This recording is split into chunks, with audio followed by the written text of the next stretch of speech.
The person who disappeared, the one who left you questioning your worth, suddenly sends you a message, "Hey, I've been thinking about you." And in that moment your heart starts racing. Part of you wants to run back. Another part remembers every sleepless night, every broken promise, every time you begged for consistency. Here's the truth. The moment they come back is not the test of their character. It's the test of yours. Today, I'm going to show you how to respond with confidence, self-respect, and emotional strength. Have you ever noticed how quickly your mind can erase months of disappointment because of one unexpected text? One message appears on your phone, and suddenly your heart starts telling a story that your memory should never allow. You begin remembering the late-night conversations, the laughter, the chemistry, the dreams you shared. What you don't remember as clearly are the nights you cried yourself to sleep, the unanswered messages, the anxiety, the uncertainty, and the emotional exhaustion that became part of your daily life. This is one of the greatest traps we fall into after someone returns.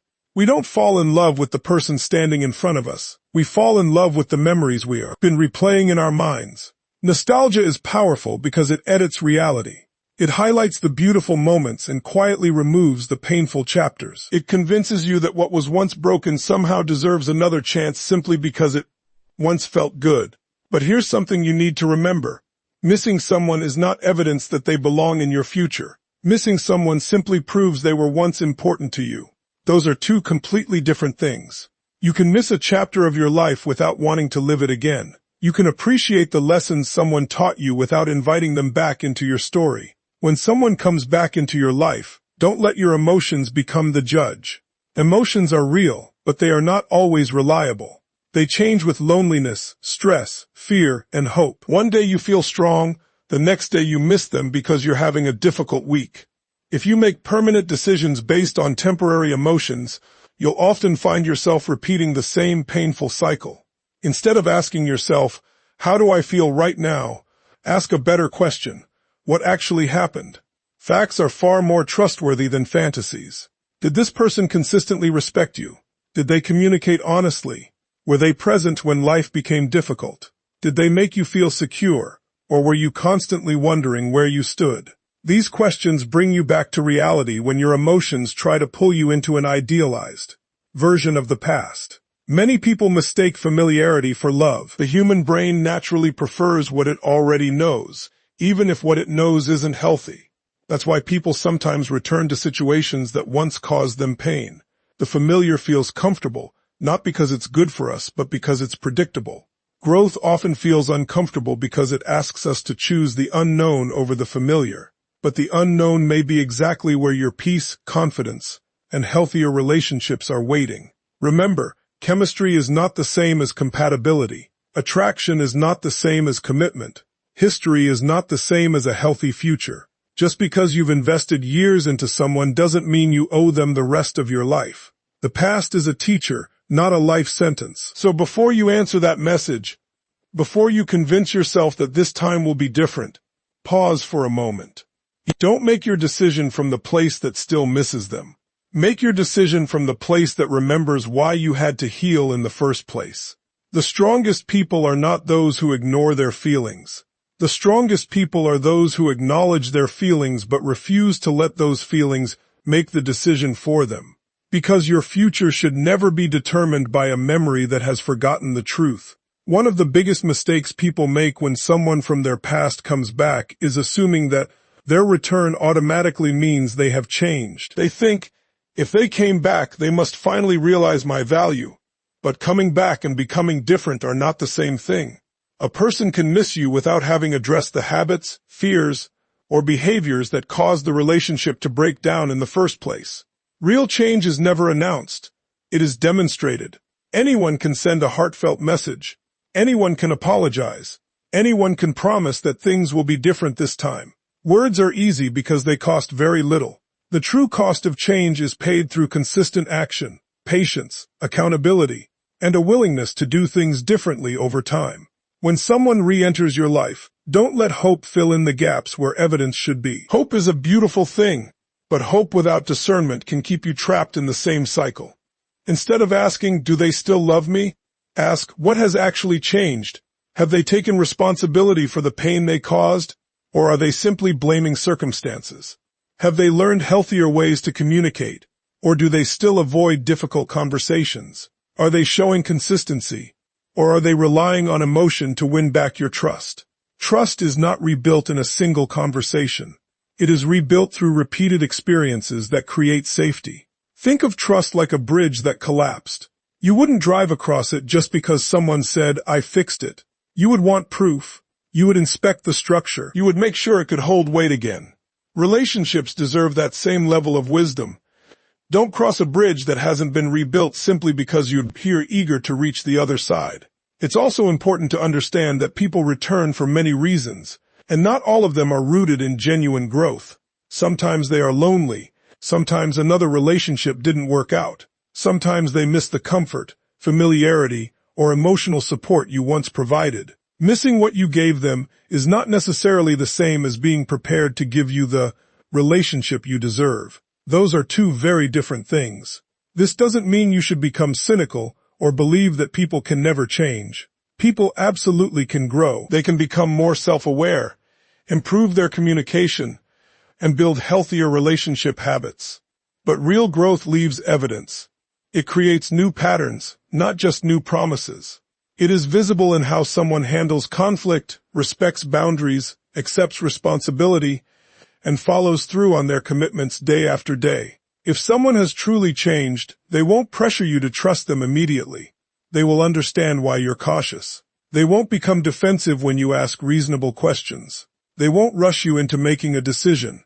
Instead, they'll recognize that rebuilding trust takes time, and they'll be willing to earn it through their actions rather than demand it through their words. Remember this: your heart may be moved by what someone says, but your future will be shaped by what they consistently do.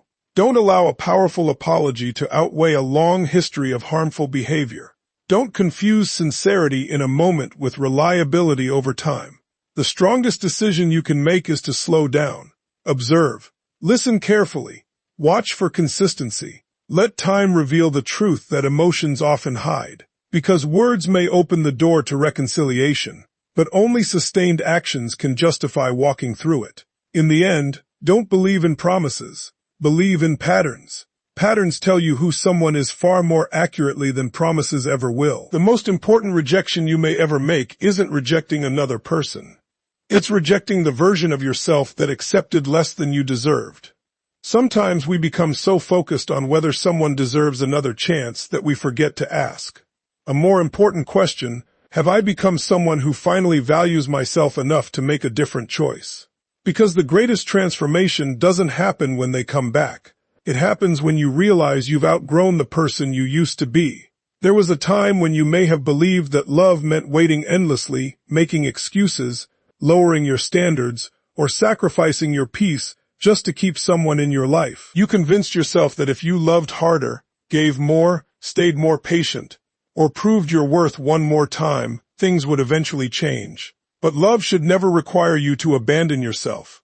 The moment you begin shrinking your needs to fit someone else's comfort, you're no longer building a relationship. You are negotiating away your self-respect. Growth changes your standards. The person you are today should not accept what the person you were yesterday tolerated. Every painful experience has the potential to teach you something valuable. Maybe it taught you that consistency matters more than intensity. Maybe it showed you that respect is more important than chemistry. Maybe it reminded you that peace is far more valuable than emotional highs followed by devastating lows.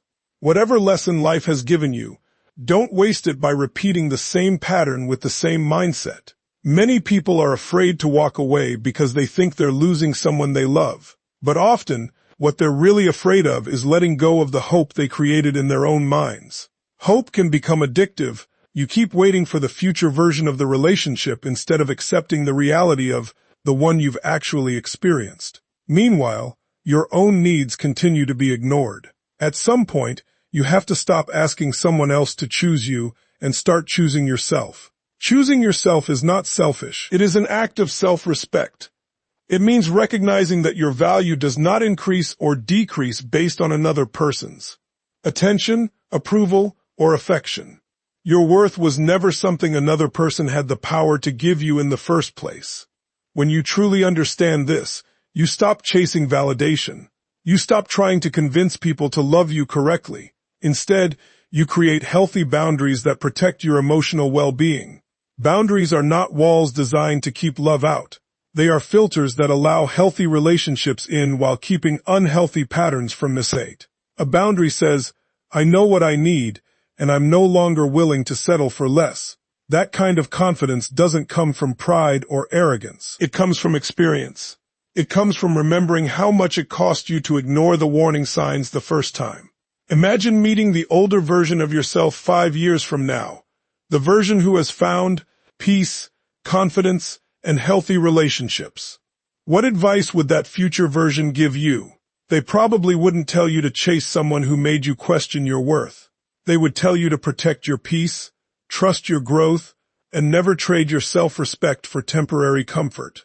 They would remind you that every decision you make today is shaping the person you become tomorrow. So when someone from your past returns, don't just evaluate who they are now. Evaluate who you are now. Have you learned the lessons that your pain tried to teach you? Have you become someone who values honesty, consistency, and mutual respect more than empty promises? Because the real victory isn't proving your value to someone who once overlooked it. The real victory is becoming someone who no longer needs anyone else's weight with permission to recognize their own worth. When you reject the version of yourself that accepted less, you make room for a future where love is no longer something you have to earn. It is something you receive because you finally believe you deserve it. One of the greatest signs of emotional maturity is learning that strength doesn't always speak loudly. Many people believe that when someone from their past comes back, they need to make that person feel the same pain they once experienced. They imagine ignoring every message, delivering the perfect comeback, or making the other person regret leaving. While those reactions may feel satisfying for a moment, they rarely bring lasting peace. Revenge may win the moment, but self-respect wins your future. Real power is not found in making someone else feel small. Real power is found in refusing to let someone else's choices control your emotions. When you respond from anger, you're still allowing the past to dictate your behavior. But when you respond from clarity, confidence, and emotional control, you show that you've grown beyond the situation that once defined you. Before you reply to anyone who has returned, pause. You don't owe an immediate response simply because they have decided to reconnect. One of the healthiest things you can do is create space between the message you receive and the response you give. That pause gives your emotions time to settle and allows your wisdom to take the lead. Many of the biggest mistakes people make in relationships happen because they react emotionally instead of responding intentionally. If you choose to have a conversation, let your goal be understanding rather than proving a point. You don't need to raise your voice to communicate your standards. You don't need to remind someone of every mistake they've ever made. You don't need to make them feel guilty to validate your own pain. Speak honestly, but speak calmly. Ask questions. Listen carefully. Pay attention not only to what they say, but also to how they respond when the conversation becomes uncomfortable. Someone who has genuinely grown will respect your boundaries, even if those boundaries disappoint them. They won't pressure you to forgive them overnight. They won't become angry because you're cautious. They won't accuse you of living in the past simply because you're protecting your future. Instead, they'll understand that trust, once broken, takes time to rebuild. Patience is often one of the clearest signs of genuine change. At the same time, remember that you have every right to decide that reconciliation is not the best choice for you. Forgiveness and reconciliation are not the same thing. You can forgive someone without inviting them back into your life. Forgiveness is about releasing the burden of bitterness so it no longer controls you. Reconciliation requires mutual trust, accountability, and a healthy foundation. Those are earned over time, not assumed because of an apology. There is also strength in saying no with kindness. You don't need a dramatic speech, you don't need to explain yourself endlessly, or defend your decision. A respectful, honest response is enough. When your decision is based on self-respect rather than resentment, you don't feel the need to convince anyone that you're right. You simply know what is healthiest for your life, and you stand by it. Think about the people you admire most. They are rarely the ones who lose control when they're hurt. They are the ones who remain grounded, who refuse to let emotions dictate every decision, and who treat others with dignity while still protecting their own peace. That is emotional strength. That is confidence in action. Always remember, your response says more about your character than their return says about theirs. You cannot control why someone comes back, what they think, or whether they truly understand the pain they caused. But you can control how you carry yourself. You can choose wisdom over impulse, boundaries over bitterness, and peace over revenge. In the end, the most powerful response is not the one that leaves someone speechless. It is the one that allows you to walk away with your integrity, your confidence, and your peace completely intact. At the end of the day, the greatest victory is not getting someone from your past to come back. It is building a life so meaningful, so fulfilling, and so deeply rooted in your own purpose that, whether they stay or leave, no longer determines your happiness. Too many people spend years trying to prove their worth to someone who once walked away. They dream about the day that person returns with regret, believing that moment will finally bring them peace. But peace doesn't come from someone else's realization. Peace comes from your own transformation. There is a powerful shift that happens when you stop making another person the center of your life and start making your own growth the priority. Instead of waking up wondering if they'll text you, you wake up thinking about your goals. Instead of replaying old conversations in your mind, you begin creating new opportunities. Instead of investing all your energy into changing someone else's feelings, you invest that energy into becoming stronger, wiser, healthier, and more confident. The truth is, your life is too valuable to be placed on hold while you wait for someone to decide whether they want to be part of it. Every day you spend waiting is a day you could be learning a new skill, improving your health, building your career, strengthening your faith, deepening your friendships, or discovering passions you never knew you had. The world is far bigger than the chapter that hurt you, and your future is far more important than your past. One of the biggest mistakes people make after heartbreak is allowing the relationship to become their entire identity. They stop pursuing their dreams. They withdraw from the people who care about them. They lose confidence because they begin measuring their value by another person's choices. But your identity was never meant to depend on someone else's acceptance. You are more than a relationship. You are more than someone's opinion of you. You are a person with talents, purpose, potential, and a future that cannot be defined by one painful experience. As you continue to grow, something remarkable begins to happen. You stop chasing people because you become focused on building a life worth living. Confidence grows naturally when you keep the promises you make to yourself. Every workout you complete, every book you finish, every goal you accomplish, every boundary you maintain, and every difficult decision you make with integrity becomes evidence that you are capable of creating a better future. That confidence cannot be taken away because it wasn't built on someone else's approval. It was built through your own actions. Ironically, when you stop seeking validation, you become more attractive, not just to potential partners, but to healthier relationships in every area of life. People are naturally drawn to those who have purpose, emotional stability, and self-respect. They recognize someone who doesn't need to be completed because they have already learned how to stand on their own. Healthy relationships are built between two whole people, not between two people hoping the other will fill an emotional void. This doesn't mean you'll never think about the past. There may still be moments when old memories return, or when you wonder what could have been. That's part of being human. But those memories no longer control your direction. They become reminders of how far you've come rather than invitations to go backward. You begin to see your past not as a place to revisit, but as a lesson that prepared you for something better. So if someone from your past comes back, don't let your first question be, do they deserve another chance? Ask yourself a more powerful question. Does this fit the life I'm building? Because your future should never revolve around someone else's decision to return. It should revolve around the person you are becoming. Build a life filled with purpose, peace, meaningful relationships, and unwavering self-respect. Then whether someone chooses to stay or walk away will never again determine your happiness. Your greatest victory will not be that they came back. Your greatest victory will be that you never abandoned yourself again. As we close today, remember this. When someone from your past returns, the most important question isn't whether they deserve another chance. It's whether saying yes honors the person you've become. Don't let nostalgia make your decisions. Don't mistake promises for change. Value yourself enough to set healthy boundaries and keep building a life that doesn't depend on anyone else's validation. Because the greatest victory is not getting someone back, it's never losing yourself again. Thank you all for your time, your attention, and your open hearts. I hope you leave here today choosing confidence over comfort, self-respect over fear, and your future over your past. Thank you, and I wish you strength, peace, and success on your journey.